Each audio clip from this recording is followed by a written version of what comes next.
ভবিষ্যৎ নিয়ে আবারও ধোঁয়াশা। সাকিব আল হাসান ব্যর্থ।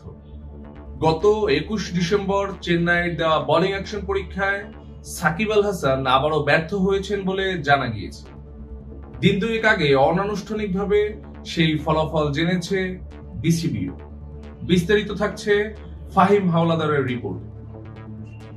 গত 21 ডিসেম্বর চেন্নাইয়ে দেওয়া বোলিং অ্যাকশন পরীক্ষায়ও সাকিব আল হাসান ব্যর্থ হয়েছেন বলে খবর পাওয়া যায়। দিন দুয়েক আগে অনানুষ্ঠানিকভাবে সেই পরীক্ষার ফলাফলও জেনেছে বিসিবি। তার ভিত্তিতে সিলেটে কাল গাজী আশরাফ হোসেন বিষয়টিকে বলেছেন শকিং। তবে কাল রাত পর্যন্ত লিখিতভাবে ফলাফল না জানতে পারায় বিসিবি বিষয়টি আনুষ্ঠানিকভাবে ঘোষণা করতে পারছেন না। এদিকে সাকিবের চেন্নাইয়ে দেওয়া পরীক্ষার রিপোর্ট নিয়ে নানা রকম গুঞ্জন ছড়াচ্ছে। আইসিসি অবৈধ বোলিং অ্যাকশনের নিয়ম অনুযায়ী পরপর দুটি পরীক্ষায় অ্যাকশন ত্রুটিযুক্ত প্রমাণিত হলে সংশ্লিষ্ট বোলারের পরের এক বছরের কোনো পর্যায়ের ক্রিকেটেই আর বোলিং করতে পারার কথা না। সেক্ষেত্রে সাকিব যদি সত্যি সত্যি চেন্নাইয়েও ফেল করে থাকেন, এখন থেকে পরের এক বছর যে কোনো পর্যায়ের ক্রিকেটে বোলিং নিষেধাজ্ঞায় থাকবেন তিনি। তবে বিসিবি সংশ্লিষ্ট একটি সূত্র এই নিয়মে একটু অন্যরকম ব্যাখ্যাই দিয়েছে। তা হলো সাকিব আপাতত বোলিং করতে পারবেন না, তবে বোলিং অ্যাকশন ত্রুটিমুক্ত করতে